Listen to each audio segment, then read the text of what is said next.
What's up, Patreon? Welcome back to another drum lesson. This time we are going over Drunk One.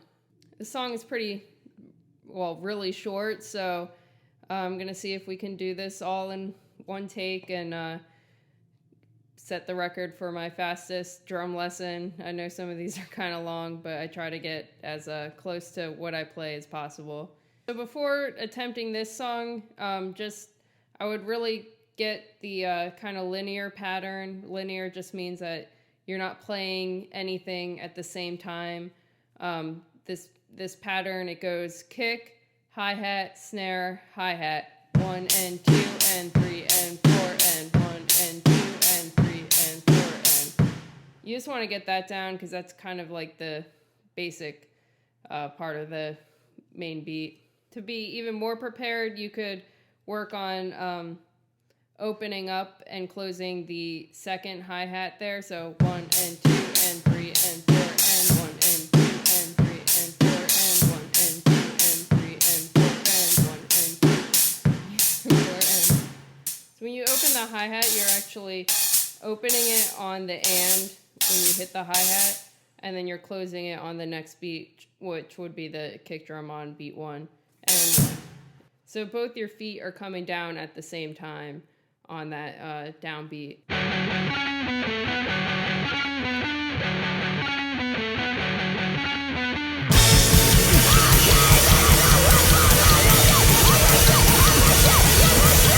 So this song starts just with guitar. Marissa plays the first riff, and that goes for 4 measures. This song is also in 4/4, so that's 16 quarter notes. And when the drums come in, we're coming in with both crashes if you want. Most of the time, like live, I don't have the 2 crashes. I'll just come play a bigger hit with the hi-hat and the ride cymbal. We're playing 8th notes, with the first beat being the crash and the kick drum. And then we're playing the hi-hat open with the ride cymbal. 1 and 2 and 3 and 4 and. So really not too hard stuff. Then we only come in with the crash in the beginning, and then the rest of it, we're playing just the hi-hat and the ride for 3 more measures of 8th notes.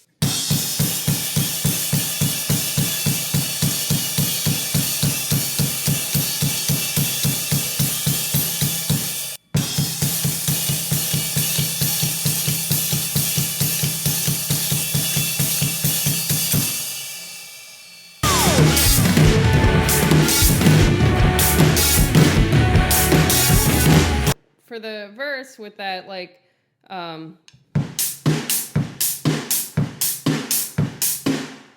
beat I showed you earlier, this is just kind of a variation on that. It's a little wacky, but it's a lot of fun once you get it down. So if we're coming in from that build-up part, you come in on a crash. You can play it with one hand. I find it more comfortable to play with right-left on that beat, just because I just find it more comfortable to go into that kind of wacky groove that way.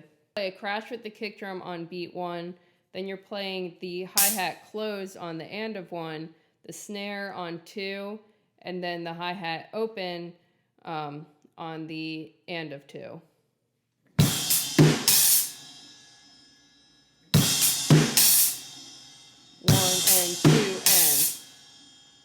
So that hi-hat foot, even though you're not playing the hi-hat with the kick drum, it is coming down at the same time as that kick drum on beat 3 and 3.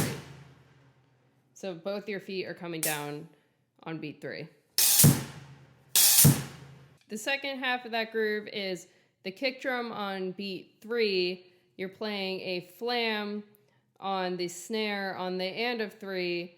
You're playing the kick drum on beat 4, and then you're playing the rack tom and the floor tom together on the and of 4. 3 and 4 and 3 and 4 and.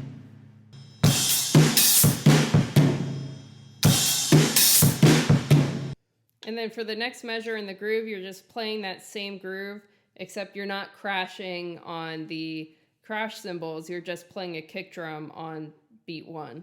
1 and 2 and 3 and 4 and 1 and 2 and 3 and 4 and. So including the first time with the crash, you're in the verses, you're playing that beat just like this for 3 times.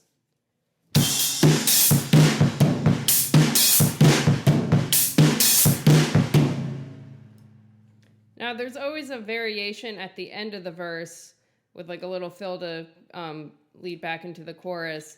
And these were kind of fun to listen to because on the recordings, they're very different than I thought they were. Like, it's just been a while and I'm like used to how I play them live. I didn't intentionally play them differently. I guess I just, whatever I recorded was like what we felt that day, but I've never played the fills like this live. So it's kind of fun to like actually listen to this and be like, you played what?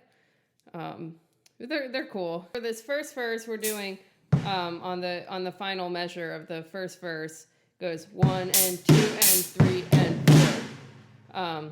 So you play the beat the same way with the two hi-hats, the first closed and then the second one open. 1 and 2 and then you play the kick drum again on beat 3, but we do a little fill, and that's just the rack tom and the floor tom together on the end of 3, and then a flam on the snare on beat 4. 3 and 4. 1 and 2 and 3 and 4. 1 and 2 and 3 and 4. 1 and 2 and 3 and 4. So I'll just play the whole first verse because it's pretty short.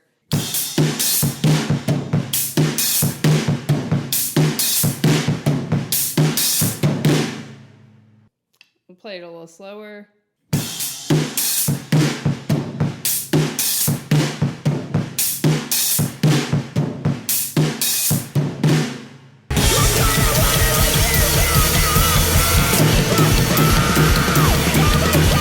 Second kind of like chorus, we come back in with the crashes or just the ride and the hi-hat, whichever.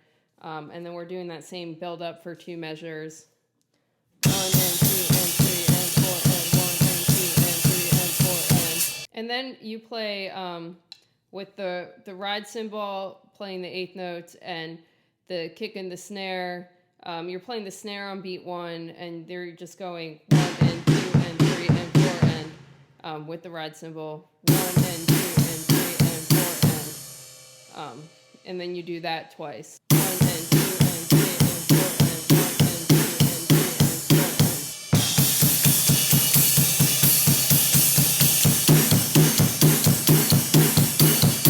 and. So again, pretty simple, but a lot of fun to play.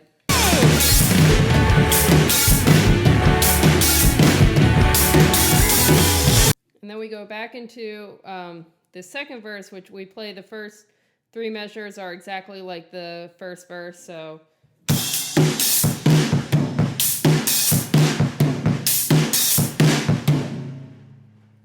And this variation probably surprised me the most, but it's also cool. So it starts the last measure of this verse, 1 and 2 and, just like how the other grooves begin.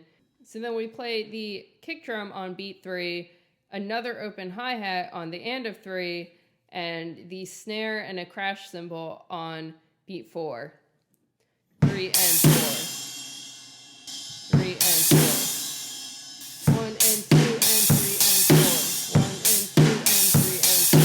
1 and 2 and 3 and 4. 1 and 2 and 3 and 4.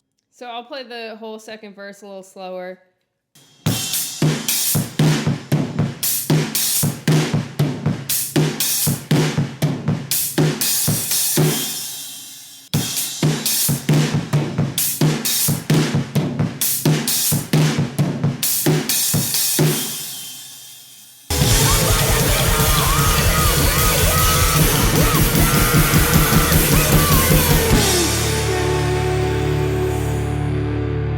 And then for the final, I guess, chorus, we just do another build up. We start again with the crashes, going into open hi-hat with ride cymbal, 8th notes, and then on the So we do that for 2 measures again, and then on the final 2 measures, we do, we just bring in the snare too instead of playing it on the open hi-hat. So it goes 1 and 2 and 3 and 4 when you have the snare instead of the hi-hat.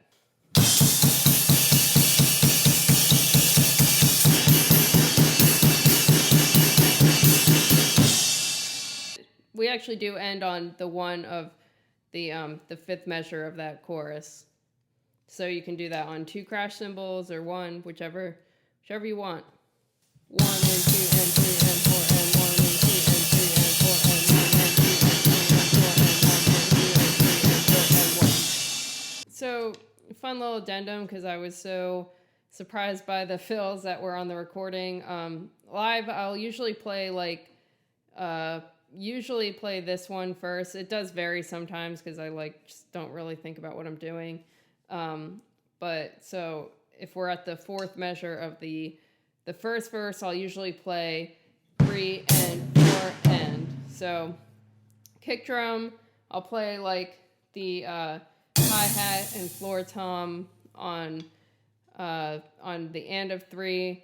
I'll play a flam on the snare on beat 4, and then usually I'll usually play the floor tom on the end of 4. So 3 and 4 and 3 and 4 and 1 and 2 and 3 and 4 and. Yeah, and then the second time, like at the end of the second verse, I'll usually do that same thing, but I'll play a and on the floor tom. 1 and 2 and 3 and 4 and 1 and 2 and 3 and 4 and 1 and 2 and 3 and 4 and. So with that fill, you can either play a flam on beat 4, or you could play the snare just with your left hand without doing a flam, and then do the andas on the floor tom. So either 3 and 4 enda or 3 and 4 enda. Either one will get the job done. 1 and 2 and 3 and 4 enda. When you do add that extra note in there, it's probably why in the recording I didn't do that, just probably to get the hits like equal. It is kind of like harder to get to play 2 cymbal hits coming out of the anda, so that might have been why. I just don't remember, but yeah, that can be a little tricky to like end. So feel free to just play 1 cymbal, 1 and 2 and 3 and 4 and. I think that's it. Again, thank you so much for your support, Patreon. Hope you have fun rocking out on the drums. Peace.